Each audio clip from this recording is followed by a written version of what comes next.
Christmas in Pride's Hollow is probably one of the most magical times of year. There's an actual melody to the holiday, as unique and recognizable as a favorite concerto. The symphony that starts with the ringing bells outside the shopping mall, the whir of mixers spinning a fine dust of sugar onto dated kitchen countertops, the whispered prayers of children wishing for snow and something in their stocking besides socks and oranges, the clickety-clack of little paws scooting under a table for a dropped spoonful of stuffing, and the rips and squeals of gifts that never are as valuable as the fact that he came home for Christmas this year. The unanimous grunts and groans of the men in charge of taking down and putting up trees that are always a foot too high, including the big one in town square, whose lights blink sure and steady, long past bedtime, and coat the city in warm tones of blue and gold. Pride's Hollow has worn this signature scent of spun sugar, cinnamon, pipe smoke, cedar, hot chocolate, and a hint of what could be, for as long as most can remember. It's a scent as familiar as the comfort of your father's cologne. Even to those who had long stopped believing or never even started, there was always an undeniable magic in the air that simply refuses to be canceled in favor of things more politically correct. For Pride's Hollow has a way of being able to move forward while still hanging on to what matters, which can't be said of all of us. This Christmas, however, had a new scent thrown into their signature that could only be defined as hand sanitizer. And no amount of pretty packaging or disguising the rubbing alcohol as pumpkin or strawberry could trick us into a false sense of security. For this year, an uninvited guest showed up at every table, the annoying kind of guest who stays too long, offends everyone, and has no sense of personal boundaries. A pandemic we unlovingly named COVID. So Pride's Hollow struggled, as we all have, to find the magic in the idea of a socially distanced holiday, wrapped in the blinking lights of restrictions, warnings, and muffled holiday greetings. For a sequined mask, at the end of the day, is still a mask. And if you're listening to this story 20 years from now, and the image of an entire world walking around in masks sounds like a freaky science fiction movie, well, be grateful. But just like the worst storm, a pandemic promises, if nothing else, the appearance of a rainbow. It's not a false hope. A rainbow is fact. It's a given, a promise, a reminder that for all the dark, there's the promise of light. For many of us, cherish this day in history as more than a holiday, but a holy day. For that exact reason, that promised gift of light piercing the dark. And I'm not talking about Rudolph's nose, though that's quite fun too. And we found in Pride's Hollow that for every story of loss this year, underneath its wrapping was the tiniest strand of a silver lining, sometimes so small and faint, like the forgotten strand of tinsel that only the cat would find, but still there all the same, as promised. After all, it's why I'm telling you this story. Today, we're headed over to that split-level brick house that sits in the bed of a cul-de-sac on the north side of town. Now, from the outside, nothing out of the ordinary.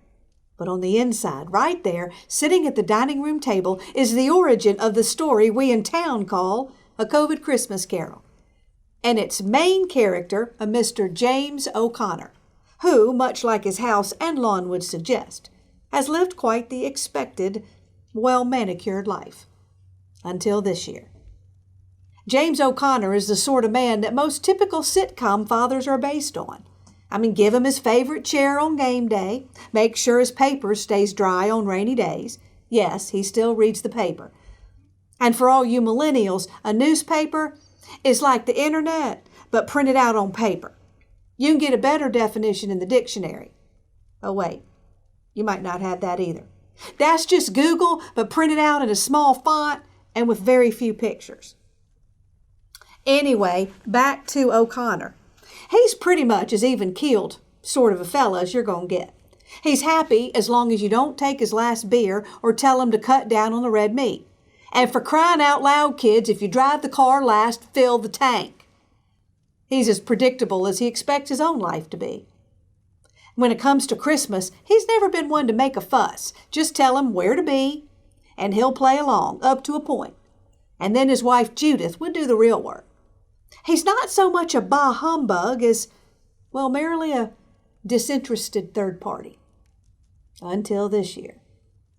It was at his doctor visit where everything changed.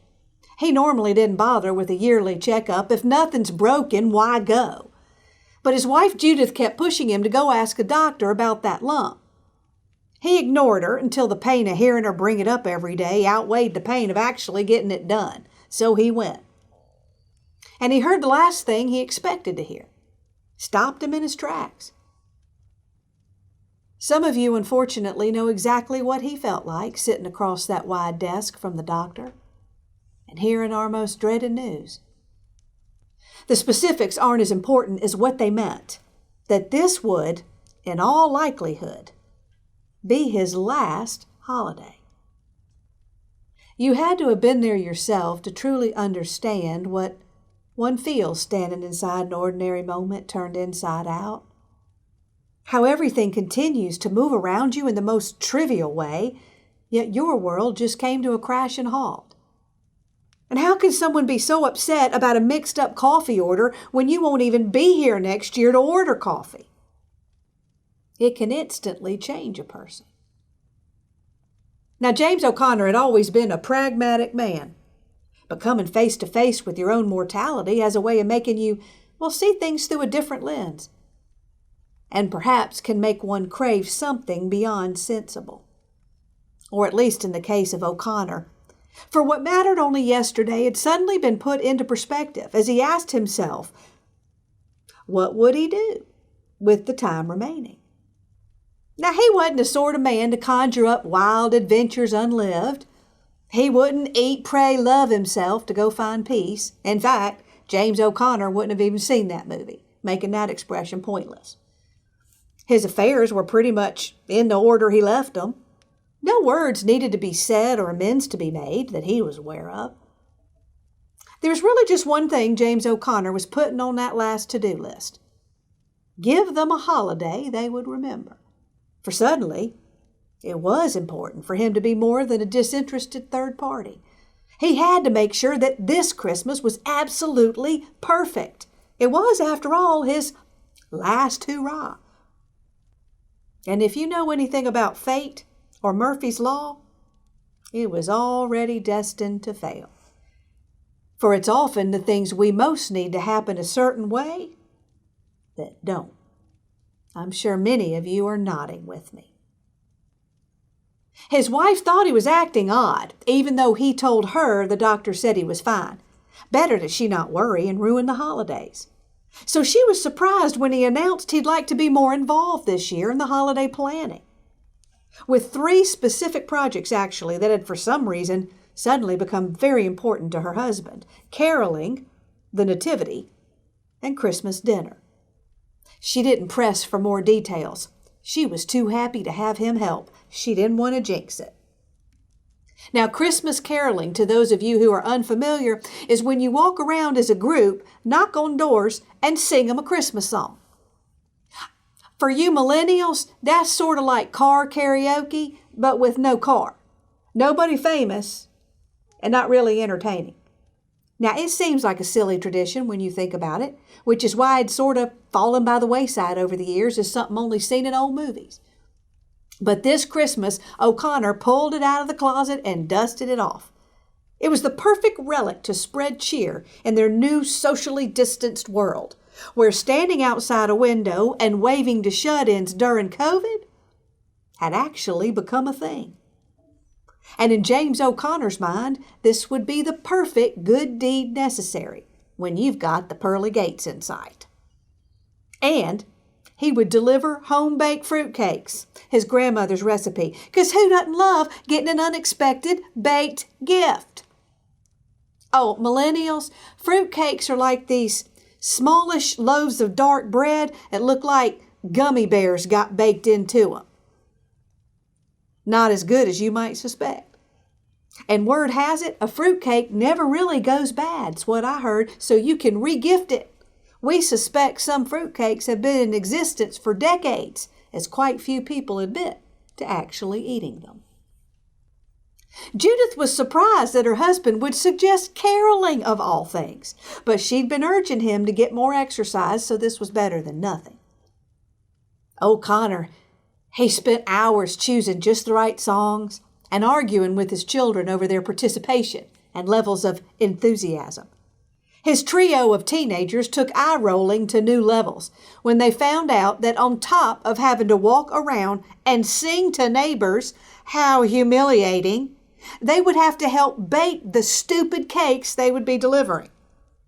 Their gagging noises while comparing the fruitcakes to Roadkill did not help the situation.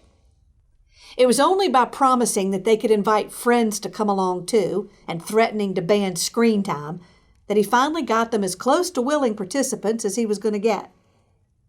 Teenagers aren't always the best to ring in your last holiday. He was pretty sure they would have sent him to an early grave if he wasn't headed there already. OConnor meticulously selected every destination on their route: the nursing home, the hospital, the fire station, and a final stop at the widow's house up the street. And he had chosen his favorite hymns for their sacred singing telegrams. It didn't take but a few stops for OConnor to regret his decision. You can thank his children for that. From the moment they found out they would all be wearing matching Rudolph scarves, his plan had gone downhill. His ungrateful children held the scarves up like nooses above their heads and stuck out their tongues during every chorus of "We Wish You a Merry Christmas." "That's it," he screamed. "No screen time until New Year's Day." And he rubbed his aching temple while his children choked back real tears and sang Silent Night as if it were a death requiem. His wife's tears were real too, as she envisioned her children all home from school, all day and night, without their devices. For often the removal of screen time is a punishment far worse for the parents. And some of you know all too well exactly what I'm talking about. The only one who sang with any enthusiasm was the kid who didn't even belong to him. Doesn't that just figure? Some friend of his children they all called Sweater Vest, a nickname that pretty much explains itself. Sweater Vest had even come over to help him make the fruitcakes, a task he focused on with such urgency you would have thought he was a medical intern learning his first surgery.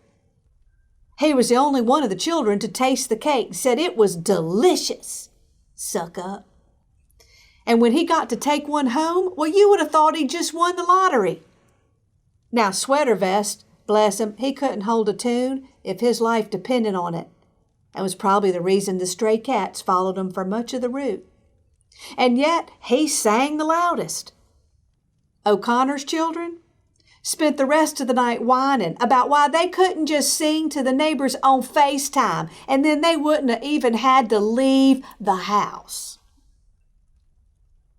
By the time they got to their last stop, Widow Sharp's house, the only one singing was Sweater Vest, which probably explains why her cat followed him all the way home.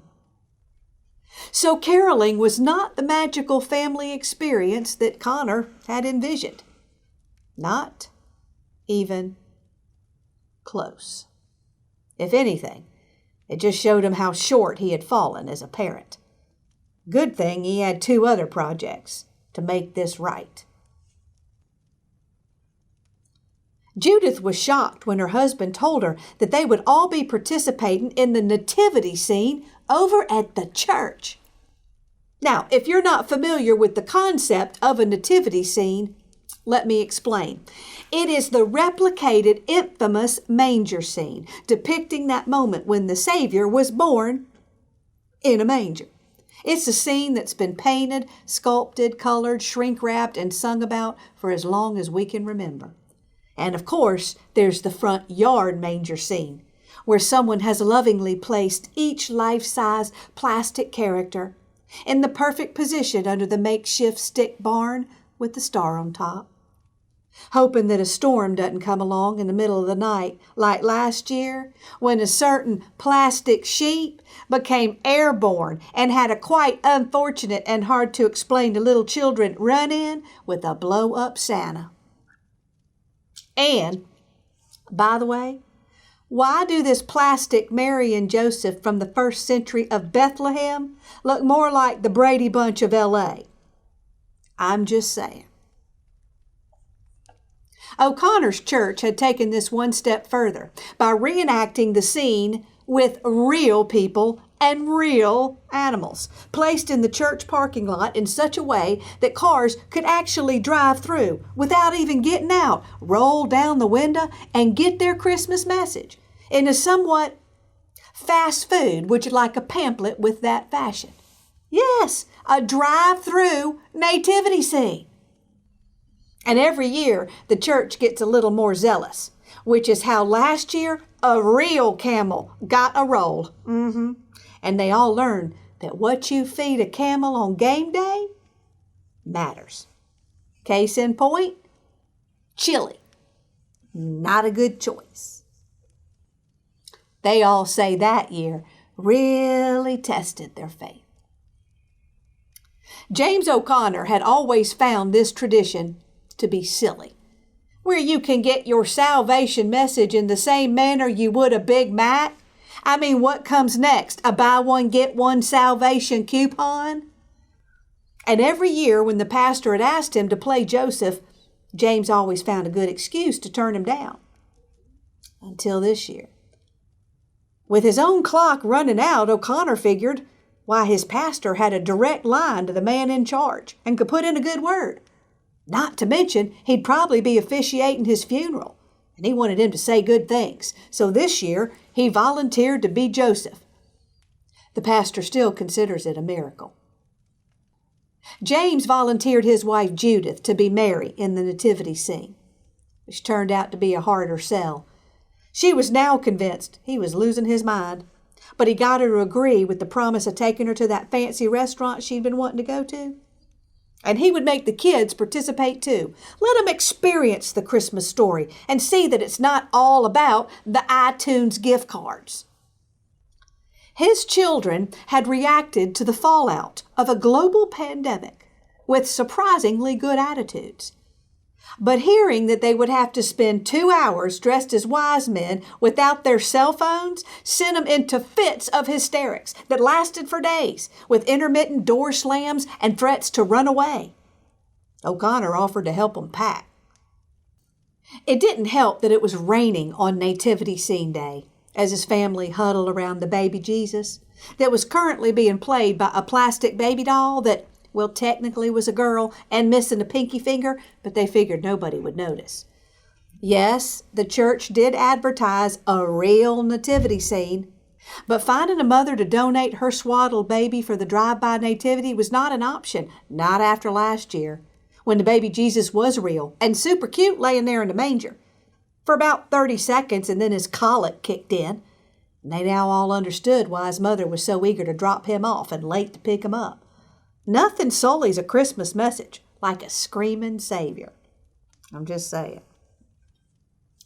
Every minute under that manger felt like an hour, thanks to his children, who were whining, fidgeting, fighting, and giving their sarcastic opinion on everything from the stupid robes to the stupid weather to the stupid people in the stupid cars who were driving too slow. The only time O'Connor got a moment of quiet from his stupid children was when they saw the upcoming headlights and his wife would say, "Car's coming, be still, smile." Something you didn't need to tell Sweater Vest, as he had been smiling since he got there. 2 hours. That's all they had to do, was to stay there for 2 hours and act like a happy, grateful family. It was the least they could do for him. For all the times he gave them money, shampooed their hair for lice, drove them around, and then had to drive all the way back home to get their forgotten sports gear that they swore they remembered. So much for creating a memory. At this point, he wasn't even sure he'd be missed. He had one last chance to get this right, the Christmas dinner. But at this point, he wasn't holding out a whole lot of hope. There is no other meal, well, maybe Thanksgiving, that gets as much pressure as Christmas dinner. I don't know if it's a Southern thing, a woman thing, a big family thing, or just a Pride's Hollow thing. But in our town, there are many categories upon which a holiday dinner gets judged, at least in the eyes of those who prepared it, for often they're the worst critics. And everybody would have been just as happy with takeout barbecue, which I don't recommend you suggest to your mother. Trust me on that one.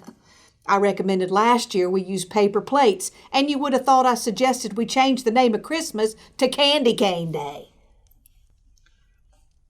Now, it starts with the meat you serve. You know, turkey, ham, roast, mini ducks, or a combination of all of them in some sort of, tofurkey ducking type of thing. And how you cook it. Do you bake it, microwave it, convection, air fry, deep fry, grill, or heaven forbid, buy it already cooked? And there are all sorts of opinions and subcategories of each of those categories. Cook uncovered or uncovered, low heat, high heat, quick flash of heat, leave it in a closed oven all night. And unfortunately, thanks to the internet, there are now even more who have added to this discussion.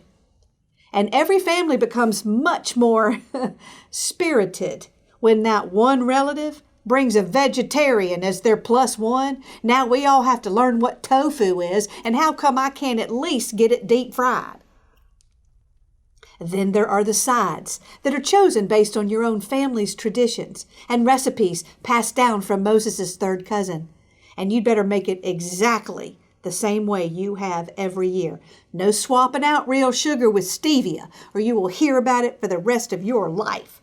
And if you leave off any one side, yes, sweet potatoes and mashed potatoes are too necessary. I still have an aunt who won't talk to me because I left the marshmallows off the top of the sweet potatoes. And we all still question the suspicious death of my cousin's ex-girlfriend that occurred soon after she showed up at a family dinner with a box of instant mashed potato flakes. And my mother still won't speak of that dark time in her history when her grandmother served her oyster stuffing and asparagus out of a can. I can feel you nodding. You know you were scarred too by some sort of culinary abuse. And it's not just what you serve, it's what you serve it in. The serving dishes, critical. No disposable aluminum pans you bought at the Dollar Tree. They will be quickly and subtly swapped out when you're not looking. Trust me. And then, of course, there's the dishes you serve the food on. The color scheme, texture, symmetrical choreography. And they'd better match. After all, that was what your wedding registry was for. And some plates I've noticed even have an extra bigger plate under them. Talk about doubling your margin of error. I once snuck in a Disney Cinderella plate into the holiday spread. It wasn't pretty. Now, if you go to Bitsy's house, she will proudly take you in to see her Elvis holiday plate collection set out on the dining room table that has been set out since Thanksgiving for any guests who want to come do a walkthrough. Then we move to the wine glasses and whether it's okay to also use them as water glasses and how you're one short and now it's a nightmare. And surely you have a crystal water pitcher. I mean, who doesn't have a water pitcher? And the napkins must be cloth rolled up with a silver ring around them. Or get your husband to run out at the last minute and see if they have any with reindeer on them. Wouldn't that be cute? And then there's a centerpiece, which every year gets a little more intense. And you're supposed to cover up every single square inch of that table. It's a rule. And if you can get something to hang from the overhead light, you get extra points. Judith was very proud of herself this year for finding these precious little hanging tea lights that would hang down from the chandelier. She couldn't believe James didn't complain once when it took him all afternoon to hang them and then rehang them when she decided she wanted them just a couple of inches lower. And as if that isn't enough self-induced stress to make one hate the holiday, You then have the timing of it all. There's a reason that math is a required subject in every school, because you're going to need it when it comes to getting everything ready to serve at the same time. Doesn't happen with takeout barbecue. I'm just saying. I spent most of my life sitting there on a stool in the kitchen, watching a team of relatives gather like mathematicians as they decipher what needs to go in the oven and when and how long, and what needs time to cool and what needs to then stay warm, make sure the butter's soft but doesn't melt. It's bad enough as they all talk all over each other and question each other's math. But add to the mix a few who've already had a little too much wine, and their slurry comments just add more confusion. And it never fails that right before you're about to lay out your carefully timed spread that required a PhD to organize, someone decides we should take our family picture. Before we get food on our clothes. Are you kidding me? And while just moments before you had everybody crowded into that kitchen, underfoot, sneaking pieces of turkey, adding to the noise, asking what that timer was that just went off, and now announcing you're going to take a picture, and suddenly, they're nowhere to be found. Seriously, they just disappear, like a cat when it hears a vacuum. Where do they go? Probably the same place as all the missing socks, I'm thinking. So if you thought it was hard to coordinate the meal, you try coordinate 29 people into a family picture, trying to find the perfect spot where the light is just right, wake up Grandpa who's in such a deep recliner sleep, you have to hold a mirror up to his nose every now and then, just to be sure. Put the dog out so he doesn't eat the turkey like last year. He only nibbled a piece of the leg. Nobody has to know. You got to pry the kids off their devices, which you should be reprimanding them for, but you're just too happy to have them quiet. Even if the older cousins are showing them all the games that blow up stuff, and you're going to pay for that one at bedtime. You have to get every family together, get them to stop wiggling, and for gosh sakes, whose idea was it to put Granny Jean on the back row? She's only 4 feet tall. And for heaven's sakes, Uncle Buford, zip up your fly. And then at the last minute, they roll in Uncle Bob, who's been parked in his wheelchair by the TV since he got there. Uncle Bob's about 200 years old, and his white-knuckled grip on the wheelchair is the only real indication that he's technically still alive. His granddaughter rolls him in singing, "Here's Uncle Bob," and we all sing back, "Hey, Uncle Bob." And they lock him in place up front and center and stick a Santa hat on him, which should be considered as elder abuse in my book. I'm just saying. And then your uncle sets the camera on automatic and races against the clock to find a spot, which is why the left side of his face is cut out of the picture every year. And so we all stand there frozen, sucking in our stomachs, trying to look like the happy family our Facebook friends want to see. And we wait.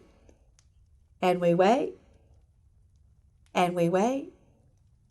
And finally, when it's obvious something's wrong with the camera, as we're all turning to each other with confused faces and quick, subtle scratches to say, "What's up?" Click. Family photo. Nothing close to perfect. Thank God for Photoshop. We still have a chance to be a happy family. But I digress. Back to James OConnor, where the inside of his house was playing out in different shades of the same scene. Now, James was never a big fan of having so many people descend on his house, and usually he couldn't wait to have the day end. But the little things that bothered him before, well, it didn't bother him this year, as he saw the day and the people he loved most of the time through the lens of someone who's suddenly seeing what really matters, taking an extra beat with each person and thinking, how much we take for granted that we'll see somebody again. O'Connor's plan for this memory was simple, really. He just wanted one moment. That's all. He wanted that moment after dinner, when he insisted that for once they don't jump up from the table 5 minutes after they all sat down. He announced that this year they were going to do something different. He wanted them to all go around the table and say something they were thankful for. Yes, I can feel you rolling your eyes right now. I think every family has that person who insists on controlling our level of gratitude. Some to such degree that you do become more grateful to see them go. I'm just saying.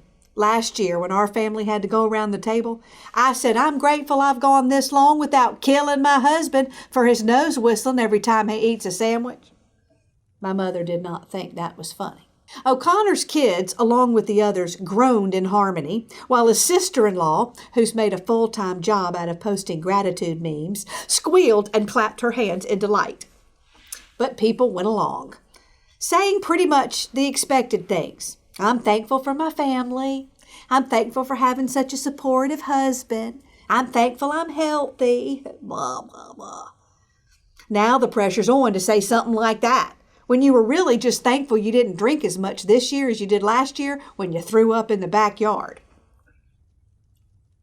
It was coming up on O'Connor's turn, where he was already getting teary-eyed at the thought of dispensing the last pieces of sage advice, so that they would later say, and I'll never forget one of the last things James O'Connor said to us when it happened. What happened? Murphy's flipping law. The harder you hang on to what you want to happen. Blame Cousin Shirley for ruining his last holiday moment, though quite unintentional.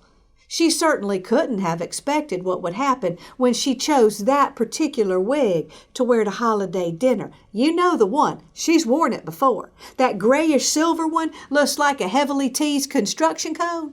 It's about 2 feet high and took the women of Merlin, Verlin, and Shirley's House of Beauty 4 hours and twice as many conversations to put together.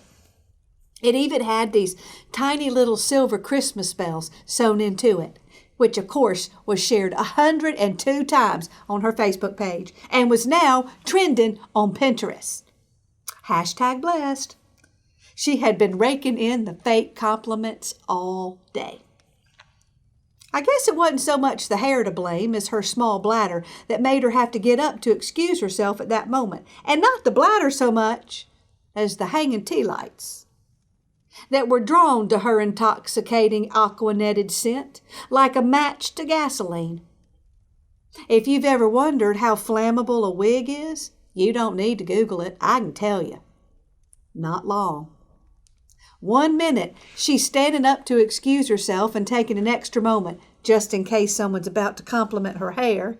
And the next minute, one of those flames sticks its tongue out and licks her wig like an ice cream cone. And that's all it took. That side of her hair leaps up into one giant flame. Somebody screamed, which set off a chain reaction as people just jumped to attention. They started grabbing frantically at things to put her out. The first cup of water did the trick, but, well, you know how delayed reactions can go. Her husband probably shouldn't have thrown the turkey at her head, giving him something to unpack and discuss later at home that night. And even more devastating than a wig that now looked like roadkill, #Pinterest fail, was the fact that nobody was getting any leftover turkey unless you were willing to, well, pluck it first. It goes without saying that this killed O'Connor's moment. What do you say after that? There's no way you could find magic in this moment. And now everybody was cleaning up and clearing the table, and his chance was over. His kids weren't even in the room anymore. He sat there all by himself in that empty dining room. Later, as they were gathered in the kitchen, after all the guests had left but one, and the last dish was being wiped dry, in a quiet moment where the children were actually helping, and there were still a couple of leftover giggles at the whole wig escapade, Sweater Vest stopped wiping down the counters and said, "I'd like to take my turn now." "A turn for what?" said one of the kids. "To say what I'm thankful for," he said. And he had this eager grin while the other kids rolled their eyes behind his back. "I'm thankful," he said, "that you gave me the best Christmas I ever had." They all just stared at him for a moment, trying to figure out if maybe he'd been drinking. Best Christmas he ever had. The kids stopped looking at their phones to get a closer look at this alien creature. Dude, on what planet would this be your best Christmas? You had to stand outside in a flippin' wool robe for 2 hours. You had to sing Christmas carols like a geek. And you didn't even make a seat at the kids' table, had to eat in the kitchen with Uncle Bob. And Dad made you take home one of his fruitcakes. And this was your best one? Man, that's lame. I'm serious, he said. It's just me and my uncle. And he doesn't really want me around much when he's home. And he's not that great when it comes to holidays. Or anything, really. But who cares? I got to do all this cool stuff. And I got a free fruitcake. And we had turkey and stuffing, and those sweet potatoes were the best things ever. This day was awesome. O'Connor's family stood there quietly, not sure what to say in one of those moments where you realize the world out there is not as warm as it is at your house. O'Connor watched his children and for once saw something more than eye rolls. He saw a flicker of, could it be? Compassion. And in that quiet moment, O'Connor got his memory. Not the one he wanted, but the one he needed. And it was pretty darn perfect. O'Connor got a second gift later that night as his children were splayed across the furniture.